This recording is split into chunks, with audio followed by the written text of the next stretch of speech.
Assalamualaikum warahmatullahi wabarakatuh. Nama saya Harya Iswara Aditya Wibowo, lahir di Jember, Jawa Timur pada tahun 1988 dan besar di Batam. Saya mulai mendalami komputer sejak bergabung di program S1 Universitas Gunadarma pada tahun 2005. Sejak saat itulah saya mulai melihat berbagai hal yang bisa dikembangkan, mulai dari pemrograman, perangkat keras, maupun jaringan dan keamanan komputer. Pada awal perkuliahan semester 3, saya mendapatkan kesempatan untuk mengikuti tes penyaringan program Sarjana Magister dari Universitas Gunadarma.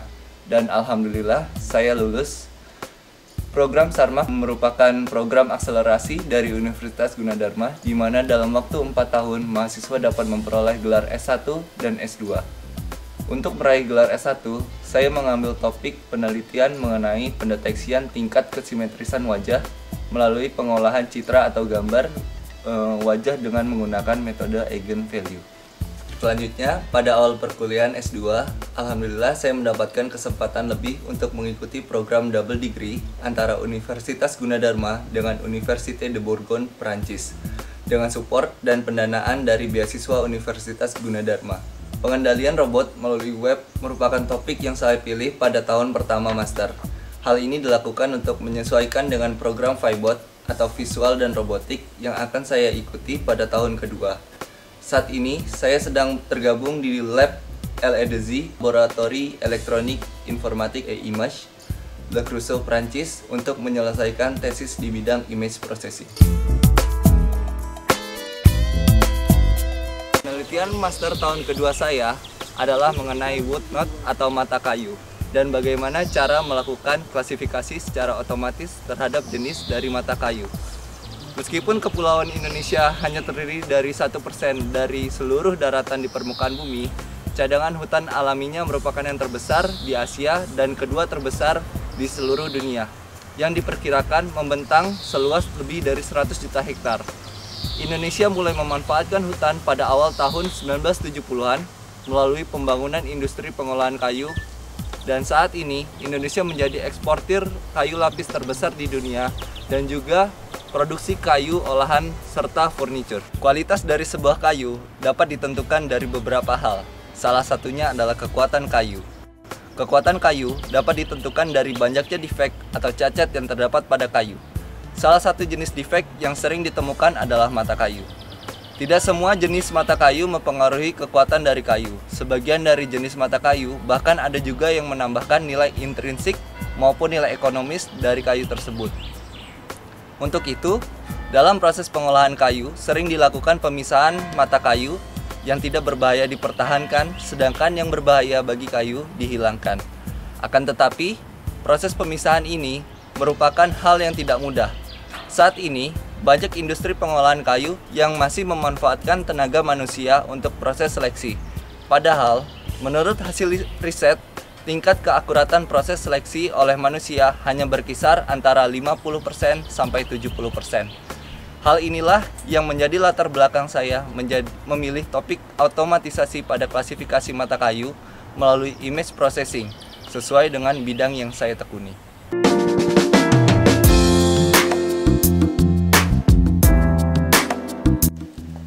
Penelitian ini dimulai dengan menganalisis karakteristik dari setiap jenis gambar knot atau yang disebut dengan mata kayu. Dalam penelitian kali ini, saya menggunakan 5 jenis knot, yaitu dead knot, crack knot, partial interground knot, dan sound knot.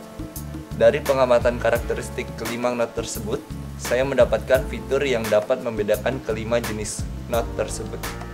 Misalnya, pada sound knot dan dead knot, kedua jenis knot ini memiliki ciri yang relatif sama, yaitu tidak memiliki banyak variasi pada area knot.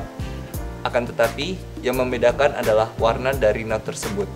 Pada dead knot, warna yang tampak cenderung gelap jika dibandingkan dengan warna yang terdapat pada sound knot. Pada crack knot, ciri khas yang utama adalah terdapatnya struktur retakan di area knot.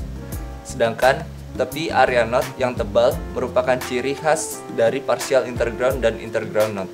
Perbedaan dari kedua jenis knot ini adalah pada partial interground hanya sebagian area knot yang memiliki tepi, sedangkan pada interground knot dikelilingi oleh tepi. pada proses klasifikasi ini saya tidak melakukan training pada sistem. Hal ini dilakukan karena pada proses training pada sistem akan membutuhkan waktu yang sangat lama.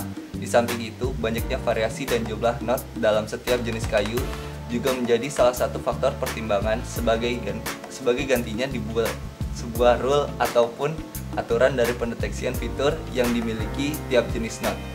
Di bagian inilah saya mengalami pencarian yang cukup panjang dan berat karena harus mengamati nilai batas variabel untuk setiap jenis knot. Sampai saat ini, percobaan masih terus berjalan dan sebagian dari proses pengklasifikasian knot telah memberikan hasil yang cukup signifikan, terutama pada crack knot, sound knot, dan dead knot.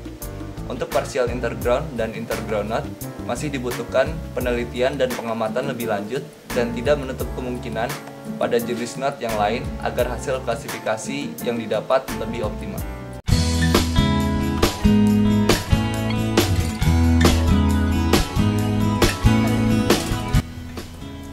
Saya sangat berharap agar riset yang saya lakukan di sini dapat bermanfaat dan dapat diterapkan di Indonesia, terutama dalam bidang otomatisasi industri pengolahan kayu sebagai detektor yang sangat teliti dalam memeriksa dan mengklasifikasi knot atau mata kayu, sehingga mampu meningkatkan value dari kayu yang akan berimbas pada peningkatan pendapatan Indonesia dari sektor industri kayu.